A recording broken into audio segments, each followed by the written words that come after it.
Hi, and welcome to the SEO podcast, Unknown Secrets of Internet Marketing. My name is Chris Burris, owner of eWebStyle. I'm Charles Lewis, your Internet Marketing Specialist. Welcome back to another fun-filled edition of our podcast. This is podcast number 260. As always, we have a tip from our previous podcast, and that tip this time is dedicate time and resources for quality content. Yeah, if your job is to publish content and you need to publish content frequently, then dedicate some time and resources. Time to write, time to reread, time for somebody to proofread, time for it to be edited, right? And time for those resources as well. Time to find links, time to find images, time to find supporting video or create said media if it's necessary. Schedule that time so that way when you do finally publish the content, you have some content that's worth sharing, that's worth people reading, and that'll likely rank well in regards to SEO. Yep. So check out our previous podcast for even more tips. Yep. We are broadcasting live from Houston. We are your friendly local neighborhood Top position snatchers, where our mantra is don't be a douche. All right, just so you know, this is our infamous SEO 2014 end of the year review. Oh, we should have put hashtag end of the year review. Yeah, well, maybe next time. Yeah, because this is only part one. Another part. So hang with us. We got to get through some potatoes here, and we'll be in some serious meat. This is rapid fire. You guys hold on. Yeah, we're literally going to cover all of this year's podcast. Yep, half of them. Half of them in this one, and then next week we'll do the other half. So, Mr. Hunter, you may not want to put it on triple speed today.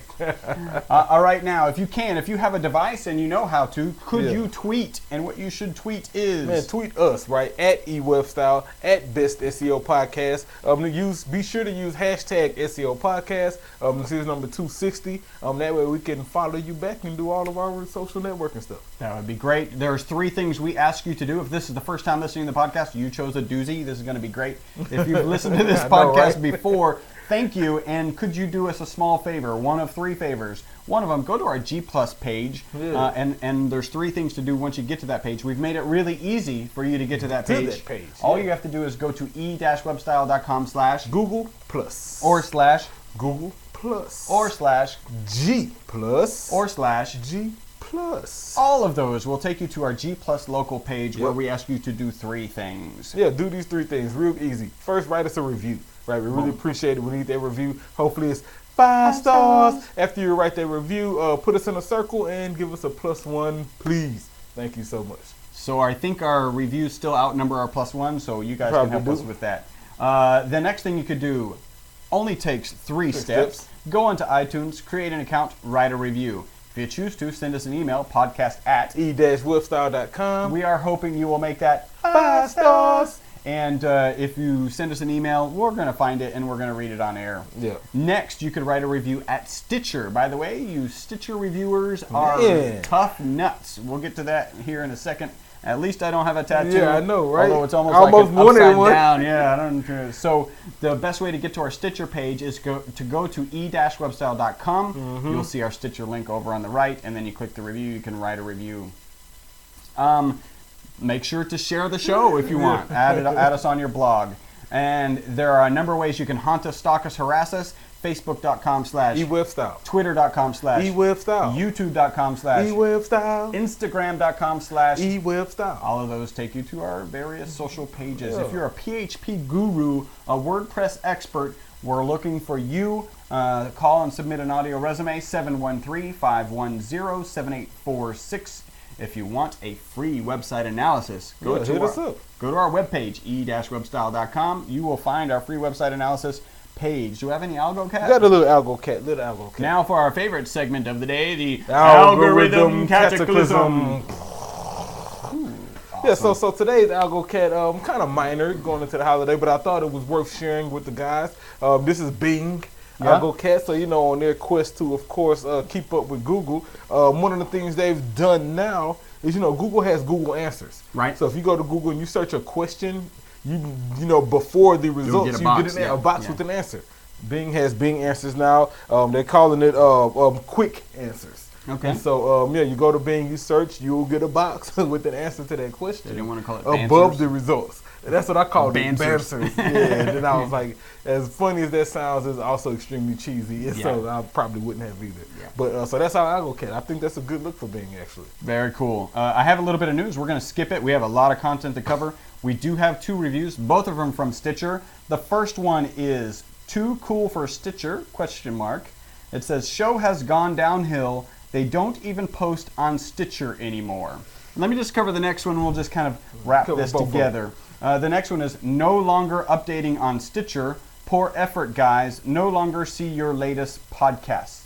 So if you're a regular podcast listener, you've heard us give the example of, I don't know, somebody who goes onto Amazon and writes a bad review because the United States Postal Service delivered something late. Slow, yeah. Which is not the They wrote a bad review for the product they ordered. On the product page, right? Yeah. There's really no way on Amazon to write a bad review for the U.S. Postal Service.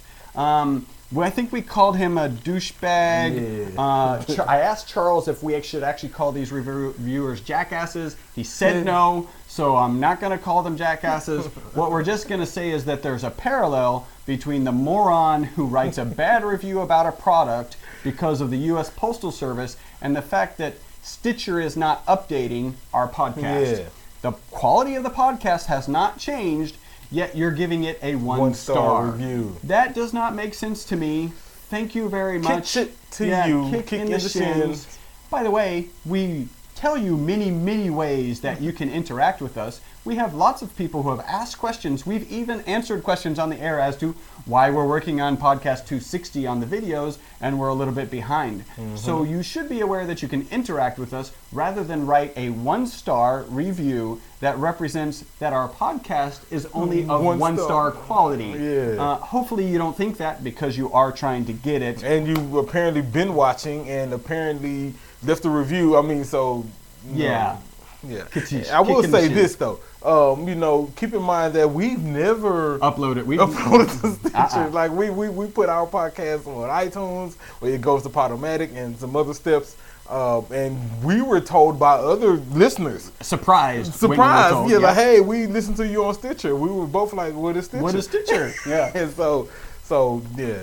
All right, kicking the sands. Maybe Stitcher updated something. By the way, we do appreciate that you did get the information to us. We just don't appreciate that you gave us next time 1 star. just tweet us, hey man, what's up with the Stitcher podcast? Because we're currently researching that, so that's why we appreciate it. Hopefully, I don't even know if we can fix it. It's like Stitcher found our podcast and does our podcast, so let's do some patiffs. I got one patiff, man, punch in the face since we done kicking people in the shins. Yeah. Got a punch in the face, man. This one goes to Jerry Foster. He's on Twitter at @OnScrollSmile.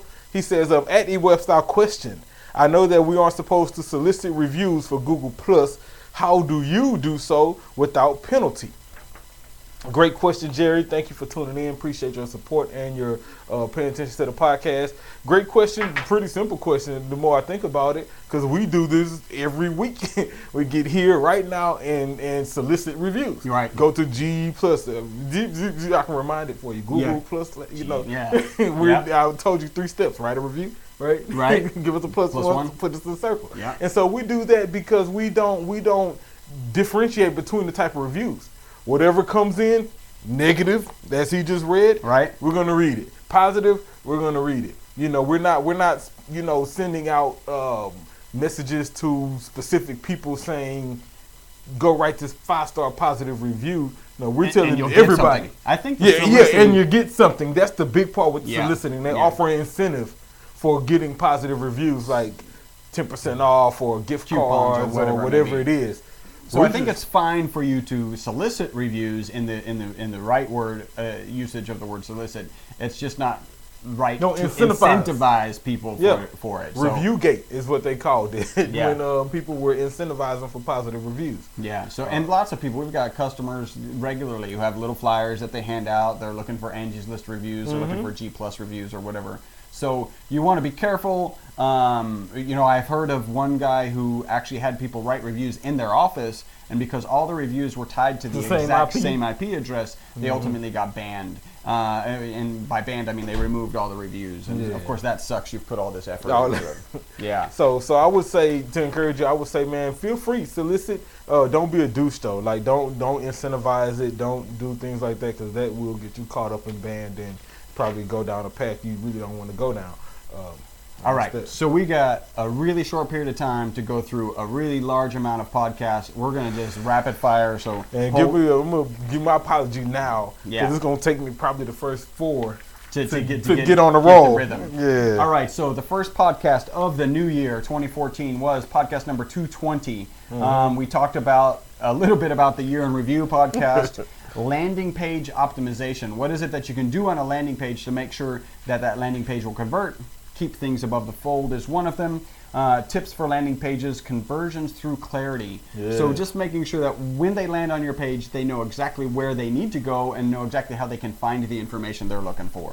Definitely. After that, we followed up with SEO Podcast 221, cleaning your PPC accounts. And we really talked about several things on there, from making sure visitors can identify your business, right? If they're searching, make sure you have the right branding and things like that in place. We also talked about cleaning your PPC accounts, right? Go in, frequently and add negatives and check ad text and things that aren't converting, make those type of changes. Schedule time. It definitely. And we also talked about, it's still in regards to PPC, your targeting, the languages you're using, mobile targeting, the geographical area that you're going after. When cleaning up a PPC account, you need to make sure that all of those things are really in place. Excellent. And podcast number 222, we talked about testing ads and landing pages for conversion. So if you tweak a button, if you remove a field in a form, what happens? So go ahead and do that testing. I can tell you with regard to the form, make it smaller, both physically smaller on the page and with less fields. You're going to do better.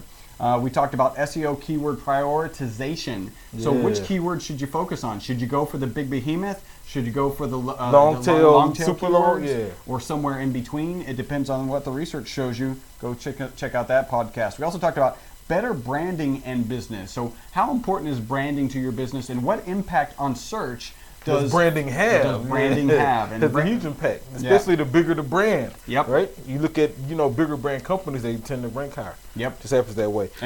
Yep. Exactly. SEO Podcast 223, we titled that Preventing Costly Site Usability Mistakes. And that was I remember that podcast. It was interesting because we really talked about preventing these mistakes that for usability's sake. Bad navigation, or maybe your site's not responsive, or you don't have a mobile version, or your content's not being presented in the right way. And so the users who are accessing your site are just struggling. They're struggling with the usability, and unfortunately that prevents conversions, prevents your ranking from going higher, and it's just not a good look. Excellent. So podcast 224, we talked about designing your site based on your client needs. So what are they looking for? If they're a tech crowd and they're looking at tech products, they probably need lots of specifications.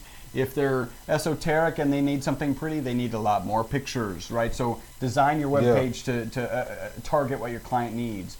We talked about how to succeed with effective cost per clicks. Yeah. So one of the things we always say is never throw money against the wall and see if it sticks. Make sure that you've got a plan and that you're tracking your cost per click and what conversions it has. Yeah. Because if I tell you that there's $120 cost per click and you go, that's insane, I don't want to do it. Well, what if that brings you a $10,000 a month client? Yeah. Right, so personal injury attorney. Yeah, in California, LA. So how many of those 129s can you afford, given how many clients you get? So keep that in mind. Also, using custom PPC landing pages. So you definitely want to use custom PPC landing pages. Especially if it's $120 a click. Oh yeah, that's like you could be committing a crime. We'd have to kick you in the shins like tenfold. Yeah. So that's what we talked in 224. On 225, we talked about blogging tips. We talked about remarketing scripts, and all of this and we even talked aggressive advertising, all in reference into different types of blogging tips, right? And so,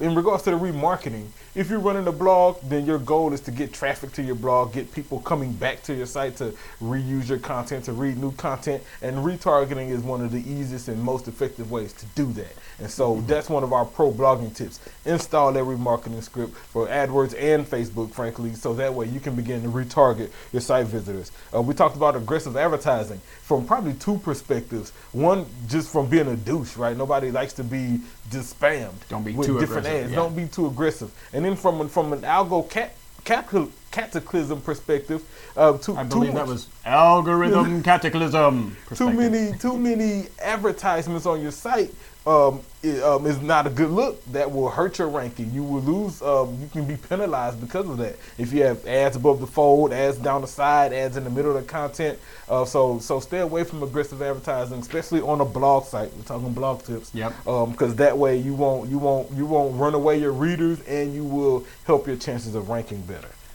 In 226, we continued talking about better blogging practices. Mm-hmm. We probably covered what do you do with comments, and make sure you keep comments open and get rid of the spammy, douchey ones, and make sure you're actually interacting with the people who are commenting on your blog.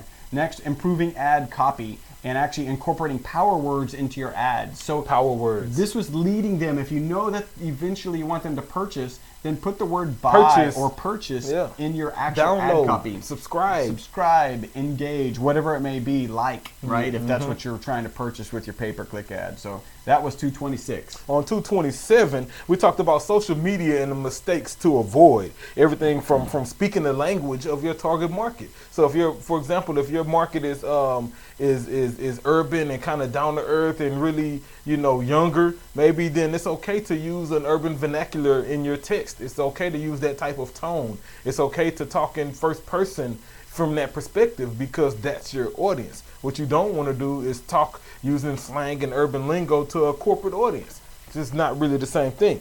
They're not going to get it. They're not going to engage. Matter of fact, it may even be borderline offensive to them. And so you have to really understand who your target is, and that way you can communicate to them effectively. Some of the other social media mistakes to avoid would be avoiding social media pitfalls, like getting into back and forths about customer service and arguments and things like that. Stay away from it. Negative reviews, address them. Let it go. If you can add something to provide some sort of customer service impact that helps, great. Do that, but what you don't want to do is go back and forth arguing over the points, the finer points. It just won't help you. And that was 227. All right, 228. We talked about an optimization plan related to hashtags. Was one of the things, right? So the commercial hash brown, whatever. That commercial is hilarious. Hashtags are here. They're here to stay. Yep. They started on Twitter. Facebook has adopted them. So you start using them on your website. They're everywhere. Twitter, G+, Facebook, Instagram, hashtags everywhere. On your next TV show you watch, there will be a hashtag on it. Absolutely. So start including those. And you also want to improve your site speed. There's two reasons to improve your site speed. First, good customer experience. Second, Google. And really, it's only one reason, because Google depends on the good customer experience. If you're providing a good experience to the customer, Google will like you. And that was proven that how important site speed is to your site's ranking. Yep. We've seen notches jump because of a second or two knocked off of site speed. Makes a big difference. So that was 228. On 229, we talked about video optimization tactics and remarketing tips and tricks. And so, in regards to video optimization, I think the key here is, especially when these videos are going on a page on your site, right? These days people create videos and put them on YouTube with the sole purpose of getting traffic back to the site. And so to optimize these videos, you want a keyword-rich title using that same action word Chris talked about moments ago. You want to put a description of that video in the text. So that way there's some text there that can be indexed that describes that video. If you want your site to rank, and this was our pro tip, go with the same page title and the same description on your site that you have on the YouTube. And when you link those two together, now you have some action. And so those are some of the video optimization tactics. In regards to the remarketing tips and tricks, I think it was important to highlight the fact that you should segment your users when you can. Sometimes if you have multiple things going on your site, like you provide a service and you offer a product, right, then you may want to segment those people on different lists so that way they can see remarketing ads that are relevant to what they're interested in. And that was podcast 229. So in 230, segmenting is so important. We continue to talk about it. We got more segmented remarketing. And the best example of this is, say you go and search for a domain name, and then later you say, don't forget to register XYZ domain name, the one you were searching for. That's called segmented lists. You want to do that with relations to your products. We talked about pausing unnecessary keywords. So maybe you got some keywords in your PPC campaign that are just superfluous. They're not really providing any closing ratios. I had a conversation with a client just last night. We were talking about they do window tinting for homes, and the generic phrase window tinting has a challenge of also providing auto tinting, which they don't do. And how you mitigate that, one of them is just make sure your title says home window tinting. You're going to get rid of a lot of the people who are looking for auto window tinting because they're going to realize you do home and possibly don't do auto. And then we just talked about in general advertising pitfalls, like, and usually this is a conversation about lack of continuity. If I look for home window tinting, I need to see home window tinting in the ad, and when I click that ad, I need to see home window tinting on the landing on the page that I get to. Exactly. And that was 230. On 231, we talked about startup businesses, planning a startup business, and the things that go along with that from a PPC perspective, apparently. And so one of the things was, bid adjustments on your actual conversions. What does that mean, Chuck? That means if you're doing pay-per-click and you're running ads and these ads are converting, you're seeing dollars from these ads, then adjust your bids accordingly. If you have ads that aren't performing well, that aren't generating conversions, kill them or definitely decrease your bids on those. And the ones that are performing, the ones that are converting, increase your bids. Take it a step further. Look at your analytics. Are your mobile ones converting more? Then increase your bids on mobile devices. That sort of deal. We talked about the SEO guide in regards to concepts versus keywords. That's really in regards to your content, right? Are you going to write content that's keyword rich and you're targeting search, or are you targeting the concept of what your content is about? You got to remember that conversational search is really the path we're going down now. And so it's not really about writing a page of content that has your keyword density set at a certain number. It's about writing conversational content that people can read, that they can engage with, that they may even use when voice searching. And that was 231. Excellent. And 232, we actually continue to talk about keywords developed on based on user action. So again, if something's closing, make sure you're tracking it at least on a monthly basis so you know what's converting. In the example I just gave, maybe window tinting never converts. Stop spending money there. Maybe it converts at 50%, but you've got other keywords that you're not top bidding or not spending your entire budget on that convert better. Make sure you shift those funds. Next, myths versus facts. By the way, if you want to check out a whole slew of myths versus facts, plus our comments, go check out that podcast 232. That's a good one. And then having proper citations.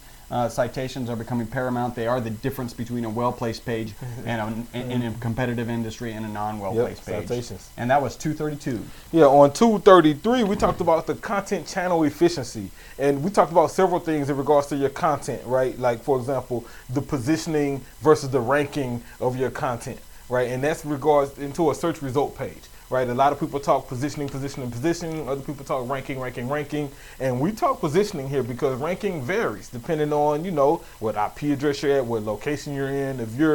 I do a search from the northwest side of Houston for the same search that I do on the southwest side of Houston, I'm going to see different results. And so ranking is hard to really gauge because of so much fluidity. Right. Positioning, however, is different. If I'm positioning you on the top 3 of the first page of the search results, or I'm positioning you somewhere in a local listing, or I positioned you somewhere on the right side in these paid ads, with positioning, we can have a little bit more control over our data. I know that in this position, you get this type of result based on the spend or the traffic or whatever those variables are. So that was one of the things. The other thing we talked about, which is really important, was removing outdated references. So if you have a lot of content and maybe you linked out to other sites, you need to check those links because maybe those sites, if they went down, perhaps now you're linking to 404 pages.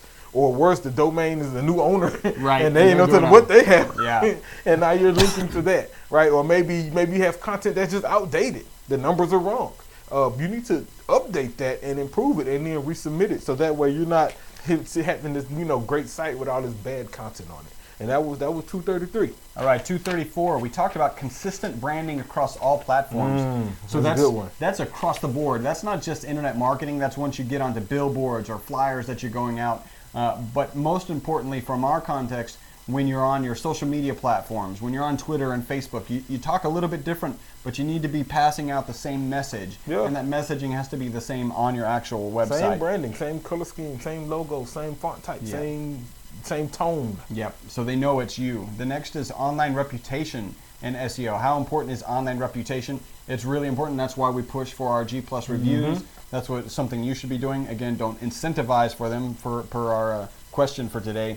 And then investing in social media. You can invest your time. It's worth it. You can, it depends. Maybe not your specific time, but somebody's time on your staff needs to be invested. Or you can invest in a company such as us, which is in our time, and that's also worth it. So social media supports your SEO efforts. It supports a lot of stuff that you do interacting with clients. So make sure you're investing in that. And that was 234. On 235, we talked YouTube and SEO, and for local uses. We talked about YouTube and specifically and for SEO, right? So in regards to understanding how YouTube videos help your SEO.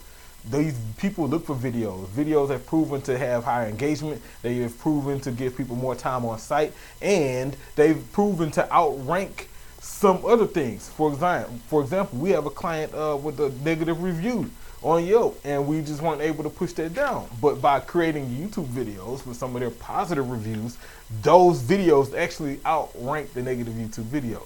Great, right? Shout out to Let's Talk Digital. And so those type of things are something. I'm sorry, shout out? Punch in the face. Boom, yeah. To Let's I'm Talk sorry, Digital. I gotta kick you in the shins there.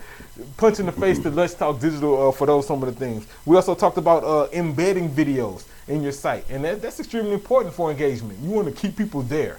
Embed those videos, make them responsive. Punch in the face to embedresponsively.com, and so that way people can engage with your videos without leaving your site. And that was YouTube for SEO local. Excellent. Number 236, we got the importance of CTAs. Remember, CTAs are calls to action. Make sure every page, not the front page, not your landing, every page has a target and what you want them to do. If they're on your About Us page and you want them to get back to your products page, make sure that it's clear and you're driving them to do that. Yep. That's how you end up converting visitors into prospects, and hopefully prospects turn into customers. And we talked about one of Charles's favorite acronyms, DKI, Dynamic Keyword Insertion. That's when somebody searches for a particular keyword set, and then when they see the PPC ad, it actually inserts that keyword set into the ad.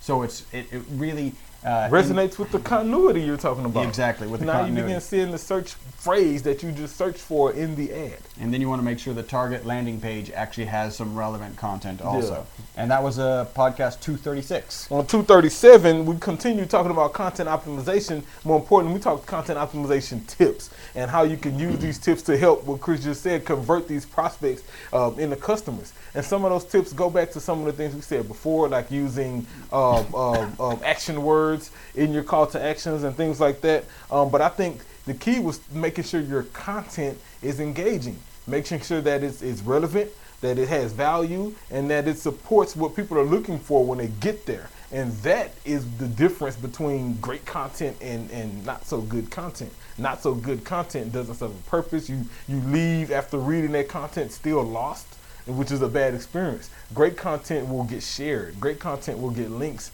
Great content will get social media activity. And it's that sort of content that turns prospects into customers. And that was on 237. All right, 238. First, continuity to increase conversions. We've already talked about that. That's so important. We probably mention it in every third podcast. So, truths behind SEO for business. And this is probably business to business. What are the things that you need to be doing as a business, marketing to other businesses from an SEO perspective? Yep. And then finally, you love this, mobile devices. What shouldn't show? This is a conversation about responsive design and what changes you need to make when you know they're on a mobile device. You know, and one of the things that we always harp on is the phone number needs to become more prominent on a mobile device, and the directions, depending on the type of business, need to become more prominent. So that was podcast number 238. On 239, I think this is our last one for today. We went over the SEO ideas for the fall season. We talked about several things, including optimizing your website for responsiveness and the actual ideas for the fall. And so, it really depends on your industry. If you're a brick and mortar business and you're looking for foot traffic and it's the fall, then your SEO, you must tie it into some local search. You must tie it in socially, and you're going to need to do a great job of bringing offline people online, and then all your online people taking them offline and bringing them to the store. And if you can find a great mix of that, then you will likely have a pretty good fall. We also talked about linking your social partners, right? So all of your platforms, Facebook, Twitter, Instagram, YouTube, Pinterest, and whatever else you may be using, there should be links to those from your site. People should go to your site and be able to find your social links extremely easy. If they can't, that's going to be a problem. And that was 239. Yeah, 239. So that's half of 2014 year in review. Tune into the next podcast and we'll finish covering that. We've got a little bit of information. What news? We got some what, right? Yeah. What? Yeah, so this what news is actually kind of cool. Instagram officially has more users, active monthly users, than Twitter. What? I know. Yeah. 300 million Wow. active monthly users. Wow. Yeah, so what was interesting though, the interesting thing about Twitter and Instagram is that a lot of the people I follow in both places. Right. And everybody does it, me included, the same way. They're synced. And so they post on both? Yeah, I see duplicates of the same things all day. As I'm swiping, like, okay, I saw that already. Saw that over there, saw it over here. Yeah. Yeah, so that just means that there's a number of people who aren't linked and they're on Instagram only. Mm-hmm. Interesting. All right, anything else? That's it. That's all right. I got. So remember, if you're looking to grow your business with the largest, simplest marketing tool on the planet, The internet. Call it eWebstyle for increased revenue for your business. Our phone number is 713-592-6724. If you have a referral for us and you send them to us and they pay their SEO marketing bill, we will send a check to you. So we do have a referral program. This was filmed live at 5999 West 34th Street, Suite 106 in Houston, Texas. Thank you guys for tuning in. Next year is year in review, 2014 year in review, part 2. Be next week. Until next time, bye-bye for now. Yeah, I'm Charles Lewis and that's Chris. Bye for now. Awesome.